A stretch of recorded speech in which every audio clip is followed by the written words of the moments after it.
যে যীশু খ্রিস্ট বা ঈসা আলাইহিস সালাম ছিলেন ঈশ্বর, আর তারা বলে তিনি ক্রুশবিদ্ধ হয়ে মারা গেছেন, আর তিনি মারা গেছেন মানুষ জাতির পাপের জন্য। আজকের এই বিতর্কের টপিকটা হচ্ছে ওয়াজ ক্রাইস্ট রিয়েলি ক্রুসিফাইড। আর যেহেতু মুসলিম আর খ্রিস্টানরা আমরা দুই পক্ষ যীশু খ্রিস্টকে নবী বলে মানি, সেজন্য আমি এখানে দুই পক্ষের দৃষ্টিভঙ্গি তুলে ধরব, মুসলিম আর খ্রিস্টানদের দৃষ্টিভঙ্গি। মুসলিমদের দৃষ্টিভঙ্গিটার কথা বলতে গেলে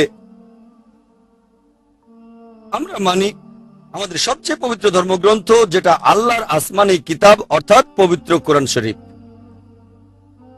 আমি লেকচারের শুরুতে কোরআনের একটা আয়াত বলেছিলাম, সূরা নিসার 157 নম্বর আয়াতে উল্লেখ করা হয়েছে। এখানে বলা হয়েছে ইসলামিক দৃষ্টিভঙ্গিটা আজকের বিতর্কের টপিকের উপরে যিশু কি ক্রুশবিদ্ধ হয়ে মারা গেছেন। আর প্যাস্টর রুকনি একজন আরব খ্রিস্টান মিশনারি, আরবি হলো তার মাতৃভাষা। এই আয়াতটা তাকে অনুবাদ করে বলার কোনো রকম প্রয়োজন নেই, কারণ তিনি বুঝতে পারছেন পবিত্র কোরআনের এই আয়াতটা কি বলছে। তবে এখানে বেশিরভাগ মানুষ আরবি ভাষা বোঝেন না, আরবি তাদের মাতৃভাষা নয়। তাই আমার লেকচারের শুরুতে যে আয়াতটা বলেছিলাম সেটার অর্থ বলছি। সূরা নিসার 157 নম্বর আয়াতে উল্লেখ করা হয়েছে, বলা হয়েছে তারা বলে ইহুদিরা দম্ভ করে, ইন্না কাতালনাল মাসিহা ঈসা ইবনে মারইয়াম, আমরা খ্রিস্টকে হত্যা করেছি, মরিয়মের পুত্র যিশুকে, যে আল্লাহ তাআলার রাসূল। ওয়ামা কাতালুহু ওয়ামা সালাবুহু, তারা তাকে হত্যা করেনি, তাকে ক্রুশবিদ্ধও করেনি, ওয়ালাকিন শুববিহা লাহুম, তবে তাদের এইরূপ বিভ্রম হয়েছিল। ওয়া ইন্নাল্লাযী নাখতালাফু ফীহি লাফি শাক্কিন, যারা মতভেদ করেছিল সেখানে তারা সংশয়যুক্ত ছিল। মা লাহুম বিহি মিন ইলম, তাদের কোনো জ্ঞানই ছিল না, ইল্লা তিবাযান, তারা শুধু অনুমান করেছিল। ওয়ামা কাতালুহু ইয়াকিনা, এটা নিশ্চিত যে তাকে হত্যা করা হয়নি। পবিত্র কোরআনের এই আয়াতটা খুব স্পষ্ট করে বলছে, পরিষ্কারভাবে, কোন রকম দ্বিধাদ্বন্দ্ব নেই যে ইসলামিক দৃষ্টিভঙ্গিটা হলো ওয়ামা কাতালুহু ওয়ামা সালাবুহু, তারা তাকে হত্যা করেনি, ক্রুশবিদ্ধও করেনি। ওয়ামা কাতালুহু ইয়াকিনা, এটা নিশ্চিত যে তাকে হত্যা করা হয়নি। কোরআন এখানে খুবই স্পষ্ট করে দ্বিধাদ্বন্দ্ব ছাড়াই একথা উল্লেখ করেছে এই আয়াতটিতে যে তাকে হত্যা করা হয়নি।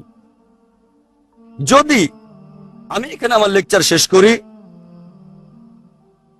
বাইবেলের কথাগুলো নিয়ে কোন রকম আলোচনা না করেই প্যাস্টর যে কথাগুলো বলেছেন, তাহলে এই বিতর্কের ফলাফল হয়ে যাবে ড্র, কোনো সমাধান আসবে না। যে মুসলিমরা বলে পবিত্র কোরআন অনুযায়ী যিশু বা ঈসা আলাইহিস সালাম ক্রুশবিদ্ধ হয়ে মারা যাননি, আর খ্রিস্টানরা বাইবেল পড়ে তারা সেটা যেভাবে বোঝে তিনি ক্রুশবিদ্ধ হয়ে মারা গেছেন, ড্র হয়ে যাবে। তবে আমি সেটা করব না। আমি প্রমাণ করব খ্রিস্টানদের পবিত্র বাইবেল থেকেই, যেটাকে খ্রিস্টানরা আল্লাহর বাণী বলে মানেন, যে যিশু বা ঈসা আলাইহিস সালাম ক্রুশবিদ্ধ হয়ে মারা যাননি। প্রথমেই বলে নেই, মুসলিমরা আমরা পবিত্র বাইবেলকে আল্লাহ তাআলার বাণী বলে মানি না। বাইবেলে এমন কিছু অংশ থাকতে পারে যে অংশগুলোকে আমরা আল্লাহ তাআলার বাণী বলি। এখানে নবী রাসূলদের কথা আছে, ঐতিহাসিকদের বলা কথা, এছাড়া বাইবেলে আছে অবাস্তব কথা, অশ্লীল কথা। যদি কেউ আমাকে 1000 টাকাও দিয়ে দেয়, আমি বাইবেলের এই কথাগুলো বলতে পারবো না। সব অশ্লীল অনুচ্ছেদ, অশ্লীল অধ্যায়। এখানে পরস্পর বিরোধী কথাও আছে।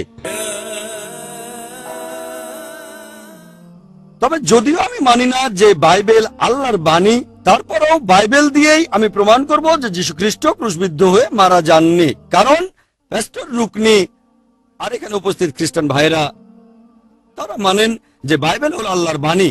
আমি তাদের বই থেকে প্রমাণ করে দেখাবো, কারণ পবিত্র কোরআন বলছে, সূরা বাকারার 111 নম্বর আয়াতে উল্লেখ করা হয়েছে, ওয়াকালু লা ইয়াদখুলুল জান্নাতা ইল্লা মান কানা, তারা বলে, ইহুদি আর খ্রিস্টানরা, মুসলিমরা তোমরা জান্নাতে ঢুকতে পারবে না, সব ধার্মিকতা আর ন্যায়নিষ্ঠা নিয়েও পারবে না। প্যাস্টরও বলেছেন সব ভালো কাজ দিয়েও আপনি পাপ থেকে মুক্তি পাবেন না। প্যাস্টর তার লেকচারে এই কথা বলেছেন।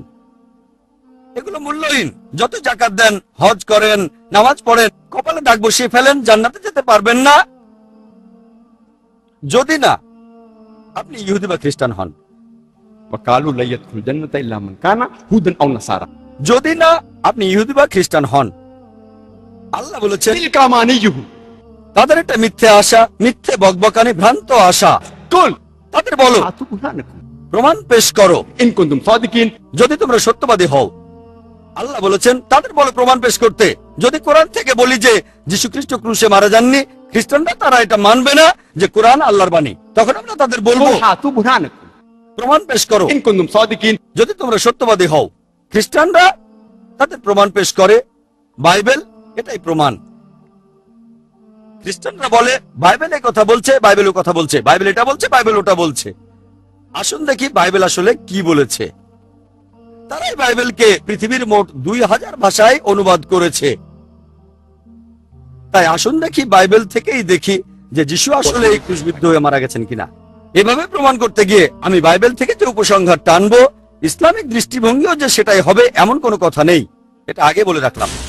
বাইবেলের দৃষ্টিভঙ্গি আর ইসলামিক দৃষ্টিভঙ্গিটা একই রকম হবে এমন কোনো কথা নেই। ইসলামিক দৃষ্টিভঙ্গিটা আমি আগে পরিষ্কার করে বলেছি। পবিত্র কোরআনের সূরা নিসার 157 নম্বর আয়াত, وما قتلوه وما صلبوه তাকে হত্যা করেনি, ক্রুশবিদ্ধও করেনি, একেবারে পরিষ্কার। আজকের টপিক, ওয়াজ ক্রাইস্ট রিয়েলি ক্রুসিফাইড। এই ইংরেজি শব্দ ক্রুসিফাইড আসলে এটার অর্থটা কি? অক্সফোর্ড ডিকশনারি বলছে ক্রুসিফাই অর্থ কাউকে ক্রুশে বেঁধে রেখে মৃত্যুদণ্ড দেয়া। আর ওয়েবস্টার ডিকশনারি বলছে ক্রুসিফাই অর্থ কাউকে ক্রুশের সাথে বিদ্ধ করে বা বেঁধে রেখে মৃত্যুদণ্ড দেয়া। এক কথায় কাউকে ক্রুসিফাইড হতে হলে তাকে ক্রুশে মারা যেতে হবে, মারা না গেলে ক্রুসিফাইড হয়নি। এবার ইংরেজি রিজারেকশন, এই শব্দটার অর্থ কি? অক্সফোর্ড ডিকশনারি অনুযায়ী রিজারেকশন শব্দের অর্থ সেই কাজ বা ঘটনা যেখানে মৃতরা জীবিত হয়। ক্যাপিটাল আর দিয়ে রিজারেকশন অর্থ খ্রিস্টের মৃত থেকে জীবিত হওয়া। আর ওয়েবস্টার ডিকশনারি বলছে রিজারেকশন অর্থ যেখানে মৃত মানুষ জীবিত হয়। আর ক্যাপিটাল আর দিয়ে রিজারেকশনের অর্থ মৃত্যু আর সমাধির পরে খ্রিস্টের আবারও জীবিত হওয়া। এক কথায় খ্রিস্ট যদি রিজারেক্টেড হন তাকে মরতে হবে, যদি মারা না যান রিজারেক্টেড হননি। আশা করি আপনারা সবাই এটা খুব পরিষ্কারভাবে বুঝতে পেরেছেন।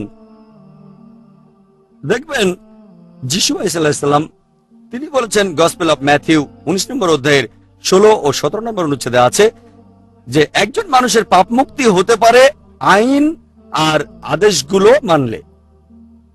তবে সেন্ট পল কি করলেন? তিনি এই আইন আর আদেশগুলো ঠুকে দিলেন ক্রসের সাথে। ক্রস ক্রস ক্রস, প্যাস্টর এই কথা বললেন, ক্রস ক্রস ক্রস, ক্রসের সাথে সব আইন আর আদেশগুলো ঠুকে দিয়েছেন। প্যাস্টর বললেন কলোসিয়ান্সে আছে 2 নম্বর অধ্যায়ের 14 নম্বর অনুচ্ছেদে। আর পল বলেছেন যে পাপ মুক্তি অর্জন করতে গেলে বিশ্বাস করতে হবে যিশুর মৃত্যু আর পুনরুত্থান সম্পর্কে। তিনি বলেছেন, নিউ টেস্টামেন্ট পড়লে দেখবেন 1 Corinthians 15 নম্বর অধ্যায়ের 14 অনুচ্ছেদ। আমি রেফারেন্সগুলো দিচ্ছি যাতে সবাই বুঝতে পারেন যে আমি বানিয়ে বলছি না। তা না হলে যদি বলি বাইবেলে কথা বলছে, নিউ টেস্টামেন্ট বলছে, এই বিশাল বইটা 1000 পৃষ্ঠারও বেশি, কোথায় খুঁজবেন? সেজন্য রেফারেন্সগুলো বলি। সেন্ট পল বলেছেন 1 Corinthians 15 নম্বর অধ্যায় 14 অনুচ্ছেদ, যদি যিশু খ্রিস্ট মৃত থেকে জীবিত না হন আমাদের ধর্মপ্রচার মূল্যহীন, তোমাদের বিশ্বাসও মূল্যহীন। আর প্যাস্টর তখন বললেন, যতই ভালো কাজ করেন, যতই দান করেন, যদি বিশ্বাস না করেন যিশু ক্রুশে মারা গেছেন, এগুলো মূল্যহীন। আর খ্রিস্টান মিশনারিরা তারা বিভিন্ন রেফারেন্স দেন। এটা আছে আয়জায় 64 নম্বর অধ্যায় 6 অনুচ্ছেদে যে আমাদের সব ন্যায়নিষ্ঠতা, সব ভালো কাজ নোংরা ছেঁড়া কাপড়ের মতো, যদি না বিশ্বাস করেন যে যীশু খ্রিস্ট মারা গেছেন ক্রুশবিদ্ধ হয়ে মানুষের পাপের জন্য, আমাদের সব ন্যায়নিষ্ঠতা, সব ভালো কাজ নোংরা ছেঁড়া কাপড়ের মতো। আর প্যাস্টর তখন এই কথা বলেছেন, আমি নিজে বলিনি, তিনি বলেছেন যদি কোনো ক্রস না থাকে, যদি ক্রুসিফিকশন না হয়, বাইবেলের দাম 2 পয়সারও কম। এছাড়াও তিনি বললেন যদি ক্রুসিফিকশন না হয় তাহলে খ্রিস্টান ধর্ম থাকবে না। আমি তার সঙ্গে একমত, আমি একমত। প্যাস্টর এছাড়াও বললেন তিনি ইন্ডিয়ায় এসেছেন, এখানে 20 বছরেরও বেশি সময় আছেন, আর ইন্ডিয়ায় আসার পরেই তিনি খ্রিস্টান ধর্মের আসল বার্তা বুঝতে পেরেছেন। আগে ছিলেন নামে মাত্র খ্রিস্টান, তবে তিনি ধর্মনিষ্ঠ খ্রিস্টান হয়েছেন এখানকার মুসলিমদের দেখে। এখন একটা কথা বলি যে আমার সাথে এর আগে মাত্র একজন আরব খ্রিস্টানের পরিচয় হয়েছিল, একজন সৌদি আরবে দেখা হয়েছিল, সিরিয়া থেকে এসেছিল। আমার লেকচার শোনার পরে আলহামদুলিল্লাহ আল্লাহর রহমতে তিনি মুসলিম হয়েছিলেন। এখন আমার জীবনে এই দ্বিতীয়বার কোন আরব খ্রিস্টানের সাথে পরিচিত হলাম, আর ইনশাআল্লাহ আল্লাহ সাহায্য করলে আমি আল্লাহর কাছে দোয়া করছি যেন আল্লাহ তাকে হেদায়েত করেন। ইন্ডিয়ানদের দেখেই তিনি খ্রিস্টান ধর্ম সম্পর্কে জেনেছেন এবং আসল ধর্ম বিশ্বাসে ফিরে যাবেন, যেটা হলো ইসলাম। প্রত্যেক মানুষ যে ধর্ম নিয়ে জন্মায় ইনশাআল্লাহ এই লেকচার শোনার পরে, আমাদের আলোচনার পরে ইনশাআল্লাহ দোয়া করি তিনি যেন আসল ধর্মে ফিরে আসতে পারেন ইনশাআল্লাহ। আর মানবেন যে ক্রুসিফিকশন হয়নি, ক্রস নেই, খ্রিস্টান ধর্মও নেই। আর ইনশাআল্লাহ আমার লেকচারে এই চেষ্টাই করব।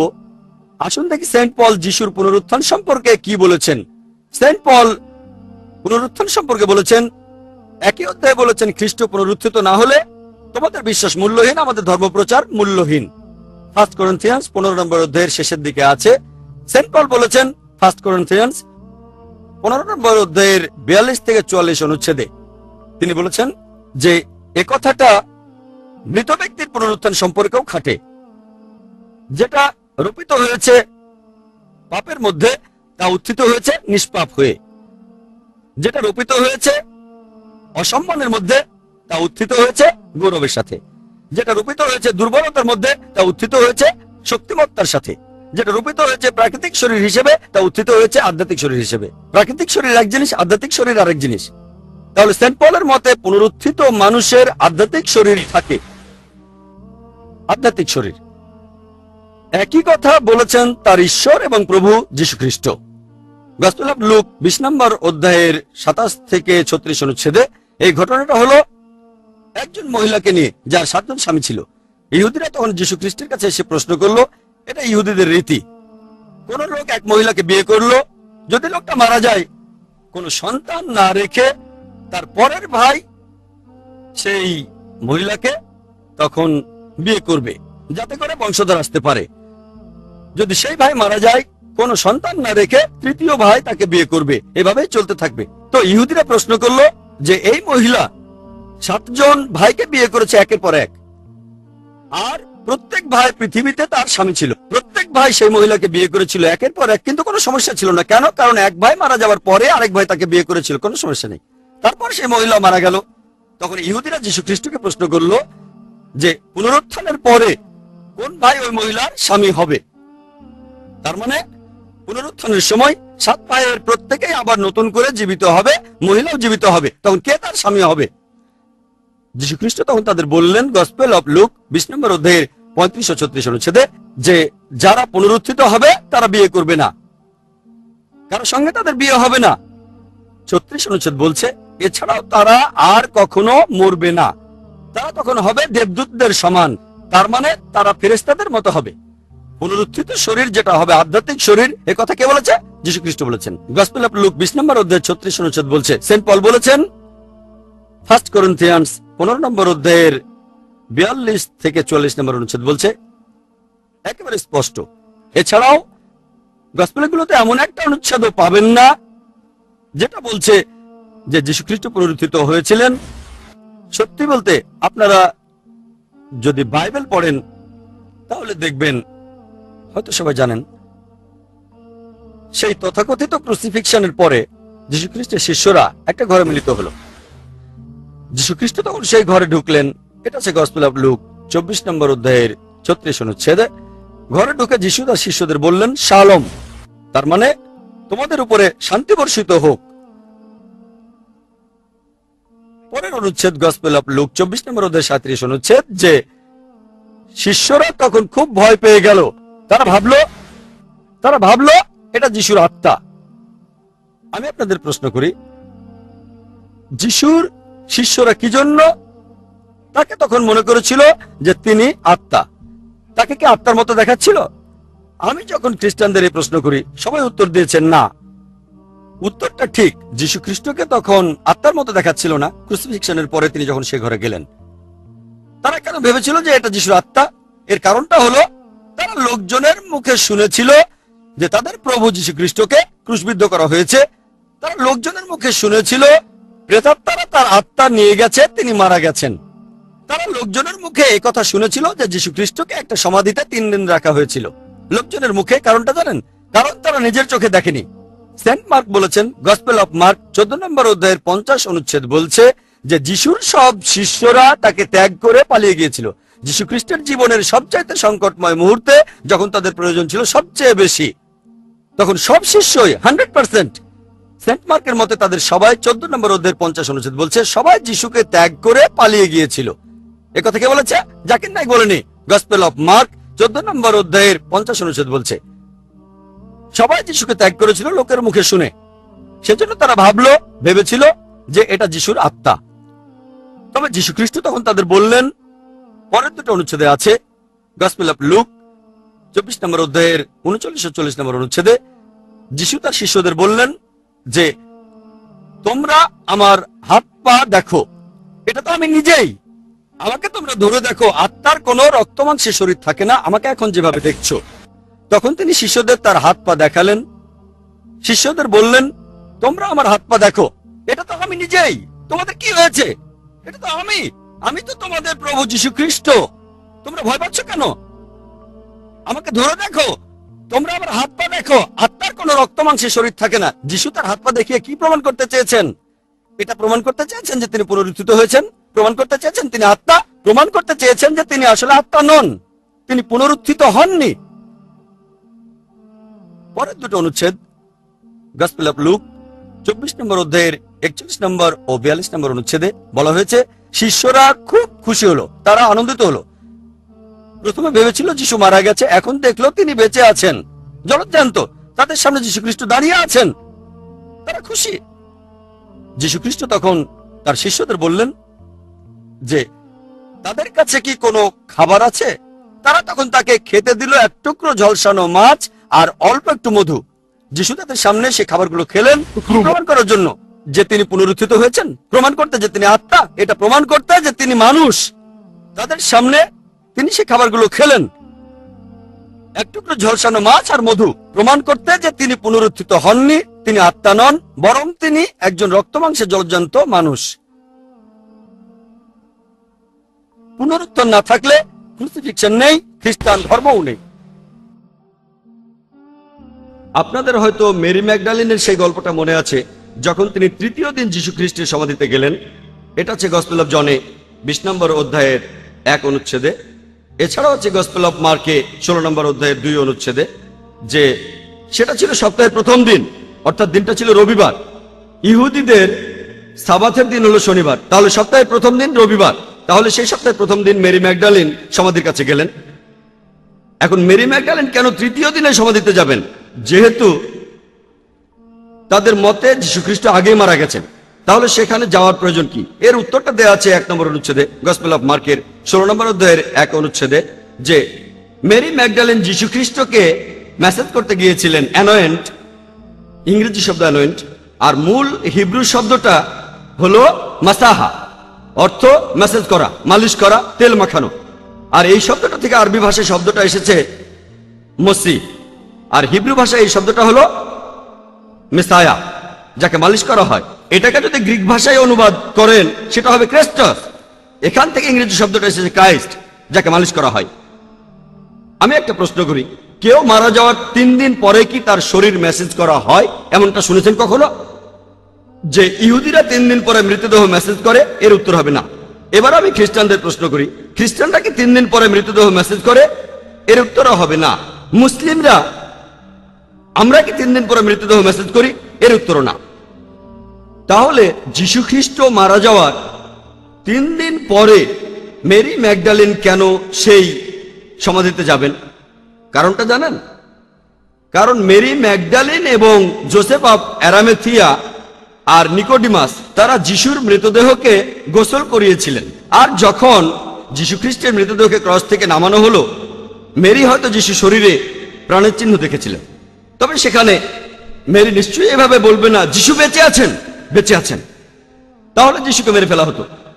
যেহেতু মেরি যিশুর শরীরে প্রাণের চিহ্ন দেখেছে, সে তৃতীয় দিন আবার ফিরে আসলো সাবাতের দিনের পরে, আর সে আশা করেছিল জীবিত যীশু খ্রিস্টকে, মৃত যীশু খ্রিস্টকে নয়। আর এটা আছে গসপেল অফ জনের 20 নম্বর অধ্যায়ের 1 অনুচ্ছেদে, এছাড়াও গসপেল অফ মার্ক 16 অধ্যায়ের 4 অনুচ্ছেদে, যে মেরি দেখলো পাথরটা সরানো হয়েছে।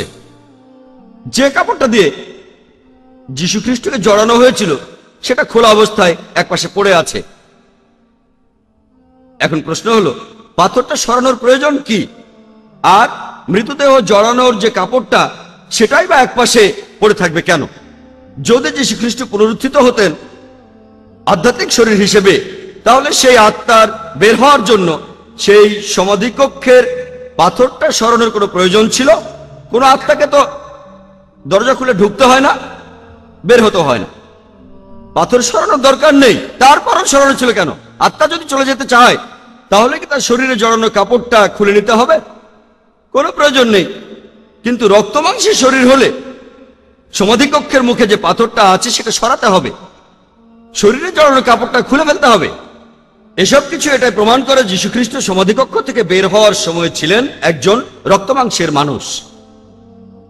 আর সমাধিটার মালিক ছিল আসলে যীশু খ্রিস্টের একজন শিষ্য, জোসেফ অব অ্যারামাথিয়া, খুব ধনী আর ক্ষমতাবান ইহুদি।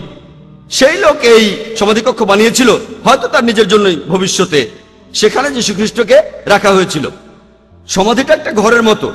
আর জিম বিশপের কথা অনুযায়ী তিনি বলেছেন, বাইবেল বলেনি, জিম বিশপ তিনি বলেছেন সমাধিকক্ষটা আয়তন বেশ বড় ছিল, 5 ফুট চওড়া, উচ্চতা ছিল 7 ফুট, আর লম্বা ছিল 15 ফুট। কারোর জন্য এত বড় সমাধিকক্ষের প্রয়োজনটা কি? কারণ সেই লোকটাকে প্রয়োজন হলে সাহায্য করা যাবে। বোম্বেতে আপনারা ছোট ছোট রুম দেখবেন, খুব বেশি হলে 75 স্কোয়ার ফিট। বোম্বেতে 75 স্কোয়ার ফিটের ঘর বেশ বড়। এই ঘরে 5-6 জন লোক থাকতে পারে বোম্বে। এখানে জায়গার দাম অনেক বেশি। 75 স্কোয়ার ফিট দেখবেন সেখানে 4-5 জন মানুষ থাকে। তাহলে এই ঘরে প্রয়োজন হলে সাহায্য করা যাবে। এখন আধ্যাত্মিক শরীরকে সাহায্য করার প্রয়োজনটা কি? আত্মাত্মার সাহায্যের প্রয়োজন হয় না। তারা সাহায্য করতে চেয়েছিল আসলে জীবিত মানুষকে। বাইবেল পড়লে দেখবেন গসপেল অফ জন 20 নম্বর অধ্যায়ের 15 অনুচ্ছেদে যিশু কথা বলছেন মেরি ম্যাগডালিনের সাথে। পৃথিবী থেকেই, মেরির পাশ থেকে, স্বর্গ থেকে না। যিশু দেখলেন যে মেরি কাঁদছেন। যিশু কাছে এসে বললেন, মহিলা, তুমি কাঁদছো কেন? কাকে খুঁজছো? তিনি ভালোভাবে জানতেন মেরি কাঁদছে কেন, তারপর জিজ্ঞেস করলেন। মেরি তখন যিশুকে মনে করলো সেখানকার মালিক, আর তাকে বলল, আপনি ওনাকে নিয়ে কোথায় রেখেছেন? আমি তাকে নিয়ে যেতে এসেছি। এখন আমার প্রশ্ন, মেরি ম্যাগডালিন কেন ভাবলো যে যীশুখ্রিস্ট হলেন সেখানকার বাগানের মালিক? আপনাদের একটা প্রশ্ন করি, পুনরুত্থিত মানুষকে কি মালির মতো দেখায়? দেখায়? আপনারা কি বলেন? না। তাহলে মেরি কেন মনে করলো যীশুখ্রিস্ট সেখানকার বাগানের মালিক? এর উত্তরটা হলো, আসলে যীশু তখন মালির ছদ্মবেশে ছিলেন। এখন একজন আত্মা কেন মালির ছদ্মবেশ নেবে? যীশুখ্রিস্ট তখন মালির ছদ্মবেশে ছিলেন, তার কারণ তিনি তখন ইহুদিদের ভয় পাচ্ছিলেন। একজন আত্মা কখনোই কাউকে ভয় পাবে না, কারণ বুক অফ হিব্রু বলছে 9 নম্বর অধ্যায়ের 27 অনুচ্ছেদে, মানুষ মাত্র একবারে মারা যায়, তারপরে আসবে শেষ বিচারের দিন। যীশুখ্রিস্ট নিজেই বলেছেন গসপেল অফ লুক 20 নম্বর অধ্যায়ের 36 অনুচ্ছেদে, একবার মরার পরে আর মরবে না। যদি আত্মা হয়ে যান তাহলে আর কাউকে ভয় পাবেন না, কেউ ক্ষতি করতে পারবে না, আপনি দ্বিতীয়বার মরবেন না। যিশু আত্মা হয়ে থাকলে ছদ্মবেশ নিয়ে থাকবেন কেন? তিনি ভয় পাবেন কেন? তিনি কেন লুকিয়ে থাকবেন? কেন ইহুদিদের কাছ থেকে লুকিয়ে থাকবেন? এটাই প্রমাণ করে তিনি পুনরুত্থিত হননি, জীবিতই ছিলেন। যিশু তখন মেরিকে বললেন, মেরি। এই একটা শব্দেই মেরি ম্যাগডালিন তার প্রভু যিশুকে চিনে ফেলল। আমরা সবাই আমাদের প্রিয়জনদের ডাকার সময় বিশেষ ভঙ্গিতে ডাকি, আর সেই টোনে, সেই স্টাইলে প্রিয়জনদের ডাকলে তারা তখন খুব সহজেই বুঝে ফেলে কে তাকে ডাকছে। মেরিও সাথে সাথে বুঝে ফেলল এই মালি আসলে যীশু খ্রিস্ট। মেরি যিশুর কাছে ছুটে গেল। গসপেল অফ জন 20 নম্বর অধ্যায়ের 15, 16 ও 17 অনুচ্ছেদ। যিশু মেরিকে বললেন, আমাকে স্পর্শ করো না। কেন? যিশু নিষেধ করলেন কেন? যিশুর শরীরে কি বিদ্যুৎ ছিল যে কেউ স্পর্শ করলে বিদ্যুতের শক লাগবে? তাকে শরীরে কি ডিনামাইট বাঁধা যে কেউ স্পর্শ করলেই ওটা ফেটে যাবে? কেন স্পর্শ করতে নিষেধ করলেন? কারণ তিনি রক্ত মাংসের মানুষ। চিন্তা করেন, ক্রুশবিদ্ধ থাকার সময় তিনি যে শারীরিক আর মানসিক কষ্ট পেয়েছেন, এই কষ্টের ধকল সামলে উঠতে সময় লাগবে। ক্রুশবিদ্ধ থাকার সময় অনেক অত্যাচার সহ্য করেছেন, এখন তার শরীর ক্ষতবিক্ষত, তাই বললেন আমাকে স্পর্শ করো না। তারপর আরো বললেন, গসপেল অফ জন 20 নম্বর অধ্যায়ের 17 অনুচ্ছেদে, আমি এখনো আমার পিতার কাছে ফিরে যাইনি। তার অর্থ কি? তার মানে তিনি তখনো মারা যাননি। যীশু খ্রিস্ট মেরি ম্যাগডালেনকে একেবারে স্পষ্ট করে বললেন যে তিনি তখনো পুনরুত্থিত হননি। এটাই প্রমাণ তিনি জীবিত ছিলেন। বাইবেলে আরো আছে, গসপেল অফ মার্ক 16 নম্বর অধ্যায়ের 11 অনুচ্ছেদে, যে যিশুর শিষ্যরা তারা শুনেছিল যে তাদের প্রভু যীশু খ্রিস্ট বেঁচে আছেন। তাদের জানিয়েছিল মেরি ম্যাগডালেন, কিন্তু তারা বিশ্বাস করেনি। ইহুদিদের একটা বদভ্যাস ছিল, তারা অবান্তর প্রশ্ন করত, নবীদের ঝামেলায় ফেলতো। কোরআনের কথা বলছে, বাইবেলও বলছে, মুসাকে অবান্তর প্রশ্ন করেছিল, তাকে ঝামেলায় ফেলেছিল, মুসাকে অপদস্থ করেছিল, যিশুর সাথে একই কাজ করেছিল। এছাড়াও গসপেল অফ ম্যাথিউ আছে 12 নম্বর অধ্যায়ের 38 অনুচ্ছেদে, ইহুদিরা যীশু খ্রিস্টের কাছে এসে বলল, প্রভু, রাবাই, যার অর্থ প্রভু, আপনি আমাদের একটা নিদর্শন দেখান। নিদর্শন মানে অলৌকিক কিছু। অলৌকিক। যীশু খ্রিস্ট যেসব ভালো কাজ করেছিলেন সেগুলো দেখেও তারা সন্তুষ্ট হতে পারছে না, তারা নিদর্শন দেখতে চাইলো, অলৌকিক কাজ দেখতে চাইলো। যেমন ধরেন, হয়তো আকাশে উড়ে বেড়ানো, পানির উপরে হেঁটে বেড়ানো, অথবা জ্বলন্ত কয়লার উপরে হাঁটা। তারা সাইন দেখতে চাইলো। এখানে সাইন মানে ল্যাম্পপোস্টের সাইন না, রাস্তায় বিভিন্ন রকম সাইন দেখা যায় তেমন সাইন না। এখানে সাইন মানে অলৌকিক কিছু। আর বাইবেলের নতুন ইন্টারন্যাশনাল ভার্সনে বলা আছে এটা অলৌকিক নিদর্শন। ইহুদিদের কথার উত্তরে যিশু কি বললেন? তিনি কি উত্তর দিলেন? পরের অনুচ্ছেদে, গসপেল অফ ম্যাথিউ 12 নম্বর অধ্যায়ের 39-40 অনুচ্ছেদে বলছে, তোমরা হচ্ছ অপরাধী আর ব্যভিচারী জাতি। তোমরা নিদর্শন দেখতে চাও, অলৌকিক কিছু দেখতে চাও, কোন নিদর্শন দেখানো হবে না, শুধু ইউনুসের নিদর্শন বাদে। যেভাবে ইউনুস 3 দিন আর 3 রাত ধরে তিমি মাছের পেটে ছিলেন, সেই একইভাবে ঈশ্বরের পুত্র থাকবেন 3 দিন ও 3 রাত এই পৃথিবীর বুকের ভেতর। যীশু খ্রিস্ট তাদের এই কথা বলেননি যে তোমরা সেই অন্ধলোককে দেখো যাকে আমি সুস্থ করে দিয়েছিলাম, তোমরা সেই মহিলাকে জিজ্ঞেস করো যে আমাকে স্পর্শ করে সুস্থ হয়েছিল। 2000 শুকর মেরে প্রেতাত্মায় আচ্ছন্ন একজনকে সারানোর কথাও তিনি বলেননি। 5000 লোককে একটা মাছ খাইয়েছিলেন, অথবা 3000 লোককে একটা রুটি খাইয়েছিলেন, এ কথাও বলেননি। তিনি বললেন কোন নিদর্শন দেখানো হবে না ইউনুসের নিদর্শন বাদে। যীশু খ্রিস্ট তার অলৌকিক কাজ সেটাকে এক কথাই বলে দিলেন, সেটা ইউনুসের নিদর্শন। আর কোন লোক যদি ইউনুসের নিদর্শনটা জানতে চান, তাকে বাইবেল সম্পর্কে বিশেষজ্ঞ হতে হবে না, তাকে হতে হবে না কোনো ডক্টর অফ ডিভিনিটি, কারণ এগুলো আমরা স্কুল থেকেই জানি। আর সব দেশেই, এমনকি ইন্ডিয়াতেও, হয়তো আপনি একজন খ্রিস্টান অথবা মুসলিম অথবা হিন্দু, কোনো না কোনোভাবে পড়েছেন, হয়তো কমিক্সে অথবা উপদেশমূলক গল্পে, ইউনুসের নিদর্শন, তিমির পেটে ইউনুস, সবাই জানে। তবে আপনি যদি ইউনুসের নিদর্শনটা পড়তে চান, পবিত্র বাইবেলে এই বিশাল বইয়ে ইউনুসের নিদর্শন, এটা 2 পৃষ্ঠারও কম, 1.5 পৃষ্ঠা চাইতেও কম। আপনাদের বোঝার জন্য এই পৃষ্ঠাটার একটা কপি দেখাচ্ছি। এই বইটা 1.5 পৃষ্ঠা চাইতেও ছোট, 1.5 পৃষ্ঠারও কম, মাত্র 4টা অধ্যায়। আর এই 1000 পৃষ্ঠার বিশ্বকোষে এই অধ্যায়টা খুঁজে পাওয়া খুবই কঠিন। তবে আপনারা সবাই গল্পটা মোটামুটি জানেন যে মহান ঈশ্বর তিনি তার নবীকে বললেন, ইউনুস আলাইহিস সালামকে, নিনেভ শহরের মানুষদের কাছে মহান ঈশ্বরের বাণী প্রচার করো। কিন্তু ইউনুস বললেন, নিনেভ শহর, ওখানে মানুষ খুব খারাপ, ঈশ্বরের বাণী তো তারা মেনে চলবে না। আর ভাবলেন তারা আমাকে নিয়ে হাসি ঠাট্টা করবে, আমার সময়টা নষ্ট হবে। তিনি তাই জপায় গেলেন আর সেখান থেকে জাহাজে করে টার্সিসে গেলেন। কিন্তু জাহাজে ওঠার পর প্রচন্ড ঝড় শুরু হলো। আর তখনকার দিনে নাবিকদের মধ্যে একটা কুসংস্কার প্রচলিত ছিল যে জাহাজে যাওয়ার পর যদি ঝড় শুরু হয় এটার কারণ হলো কেউ একজন ঈশ্বরকে অমান্য করেছে। তারা তখন বের করার চেষ্টা করত যে কে এই ঘটনার জন্য দায়ী। তারা দায়ী লোককে লটারি করে বের করত। এখানে যখন লটারি করা হলো দেখা গেল ইউনুসই এর জন্য দায়ী, আর ইউনুস আলাইহিস সালাম আল্লাহর প্রেরিত নবী ছিলেন। তিনি মানলেন আর বললেন, দেখো এসব কিছুর জন্য আমি দায়ী, মহান ঈশ্বর আমাকে নিনেভ শহরে যেতে বলেছিলেন, কিন্তু আমি জোপা থেকে এখন টার্সিসে যাচ্ছি, পালিয়ে যাচ্ছি, আমি অন্যায় করেছি, তোমরা আমাকে ধরে সাগরে ফেলে দাও। কিন্তু তারা বলল, এই লোক কি ধার্মিক লোকটা, কেন আমরা তাকে মেরে ফেলবো? তারা জাহাজ সরিয়ে নেওয়ার চেষ্টা করলো কিন্তু কিছুই করা গেল না, তখনও ঝড় চলছে। ইউনুস বললেন, তোমরা আমাকে ধরে সাগরে ফেলে দাও। শেষে তারা রাজি হলো আর ইউনুসকে সাগরে ফেলে দিল।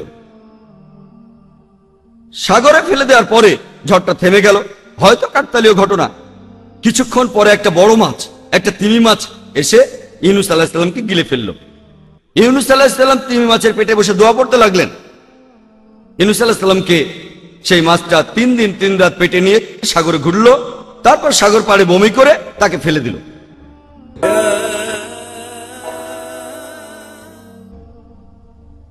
যীশু খ্রিস্ট নিদর্শন সম্পর্কে ইহুদিদের কি বলেছিলেন? যে তোমাদের কোনো নিদর্শন দেখানো হবে না, শুধু ইউনুসের নিদর্শন বাদে। আর ইউনুস নবী যেভাবে 3 দিন আর 3 রাত ধরে তিমি মাছের পেটে ছিলেন, সেই একইভাবে ঈশ্বরের পুত্র 3 দিন আর 3 রাত ধরে পৃথিবীর বুকের ভেতরে থাকবেন। আমি আপনাদের একটা প্রশ্ন করি, ইউনুসকে সাগরে ফেলে দেওয়ার সময় তিনি জীবিত ছিলেন না মৃত? উত্তর দেওয়ার আগে আপনাদের জন্য সহজ করে দেই। ইউনুস আলাইহিস সালাম নিজে থেকেই বলেছিলেন যে আমি অপরাধী, এজন্য আমি দায়ী, আমাকে সাগরে ফেলে দাও।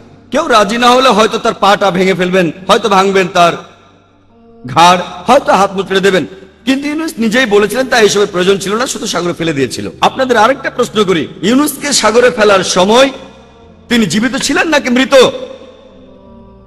জীবিত। তিমি মাছ এসে তাকে গিলে ফেললো, তখন তিনি জীবিত না মৃত? জীবিত। আল্লাহর কাছে তিনি দোয়া করেছিলেন তিমির পেটের ভেতরে থেকে, তখন জীবিত না থাকলে প্রার্থনা করতে পারতেন, তখন জীবিত না মৃত?